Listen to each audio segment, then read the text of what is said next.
안녕하세요. 정약용 두 번째 날입니다. 정약용을 이제 두 번째로 살펴볼 텐데요. 저번 날에 뭘 봤었는지 한번 복습을 해볼게요.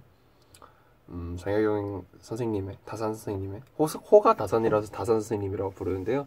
그 호가 뭐냐면 이제 두 번째 이름 같은 거예요. 자기가 뭔가를 이뤄냈을 때 이제 자기가 자기 자신한테 붙여주는 이름인 거죠. 그래서 지명으로 하는 경우가 많은데 이제 다산 선생님이 사셨던 곳 앞에 있는 산 이름이 다산이어서 다산으로 지었다고 합니다. 네. 그래서 다산 선생님이라고 부르는데요. 네, 뭐 이렇게 우리가 지으신 업적, 거중기를 발명하셨고 그걸 통해서 수원화성이라는 그런 건물을 굉장히 빠르게 효율적으로 축조하셨다, 만드셨다 그런 거를 저번 시간에 배웠었습니다. 그럼 오늘은 이제 정약용 선생님의 생각에 대해서 알아볼 거예요. 여기 써진 글들은 되게 어려운데 굳이 읽지 않으셔도 되고 그냥 제가 설명하는 거를 중심으로 들어주세요. 이제 과학적 세계관이라는 게 사상 중 하나인데요. 이게 무슨 말이냐면 제가 저번에 약간 간단하게 설명했던 적이 있는데 그러니까 과거에 정약용 선생님이 사셨던 시대에 가장 메인으로 가장 주류로 가지고 갔던 그런 학문은 이제 우리가 지금처럼 뭔가를 만들어내는 기술이거나 과학 같은 학문이 아니었어요. 그때 당시에는 이제 유학이라고 해서 그러니까 실생활과는 좀 동떨어진 내용의 그런 것을 많이 공부했어요. 뭐가 선한 거고 무엇이 약한 거고 어떻게 살아야 하고 충, 효, 예절 이런 그런 것들에 대해서 많이 공부를 하고 많이 연구를 하고 사람들이 많은 생각을 하면서 그런 쪽에서 글을 쓰는 그런 것을 학문으로 취급을 했는데요. 근데 이제 그런 것들이 사실 도움이 많이 되지 않고 당시 이제 조선 후기로 가면서 정약용 스님이 조선 후기 사람이시잖아요. 조선 후기로 가면서 이제 백성들의 살기가 너무 어려워졌어요. 전쟁도 빈번해졌고 전쟁이 일어나고 임진왜란, 병자호란과 같은 전쟁이 일어나면서 이제 먹을 것들도 많이 없어지고 또 신분제가 흔들렸다는 걸 우리가 그전에 배웠었죠.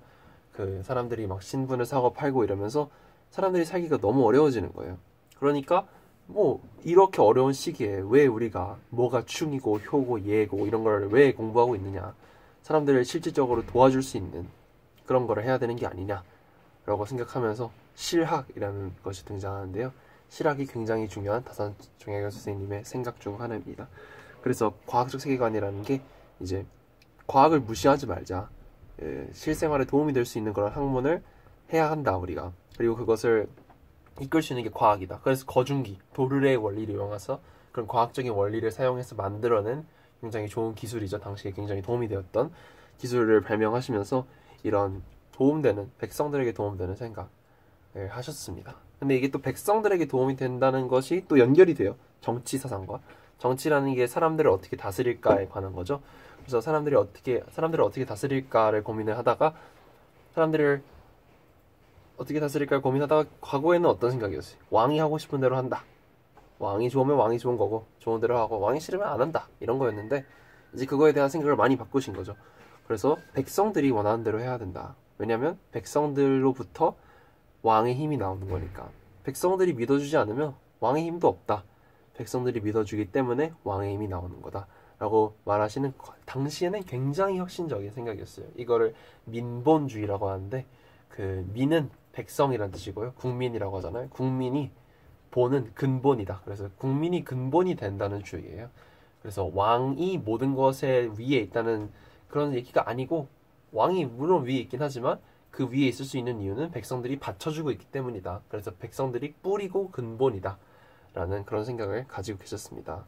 그래서 당시에 백성들을 어떻게 잘 살 수 있게 해줄지를 많이 고민해야 된다고 생각을 하셨고요. 그래서 앞에서 말한 그런 과학적인 것도 많이 발전시켜야 된다고 하신 이유가 백성들을 실질적으로 도와주기 위해서 그런 거겠죠. 네, 그래서 이제 경제 같은 경우에서도, 그러니까 경제라는 거는 돈을 어떻게 사고 팔을지, 그리고 그 사람들이 어떻게 하면은 풍족하게 잘 살 수 있을지 그런 거에 대해서도 생각을 많이 하셨는데요. 이런 면에 있어서도 이제 여전제라는 걸 주장하면서 사람들이 그 밭을 함께 일궈 나가고 거기서 함께 이 수익을 분배해야 된다. 거기서 나오는 곡식을 함께 나눠서 가져야 된다라는 그런 생각을 가지셨죠. 왜냐면 어떤 백성을 너무 잘 살고 어떤 백성은 맨날 굶어 죽으니까 그게 너무 보기 안타까우셨던 거예요. 그래서 모두가 함께 행복하게 살아갈 수 있는 사회를 꿈꾸셨고, 그래서 민본주의라던가, 그래서 백성들이 근본이 돼서 백성들을 잘 살게 해줘야 하고, 백성들끼리도 서로 잘 나눠서 가져서 아무도 굶어 죽는 사람이 없게, 또 어떤 사람 너무 많이 가져서 그 불공평하지 않게, 그런 거를 꿈꾸셨고요. 또한 그 사람들이 이롭게 할 수 있는 기술과 과학 같은 학문을 더 발전시켜야 된다라고 생각을 하셨던 그런 생각이 정혜경 선생님의 사상들이었습니다. 네. 남기신 말씀들을 좀 살펴볼게요.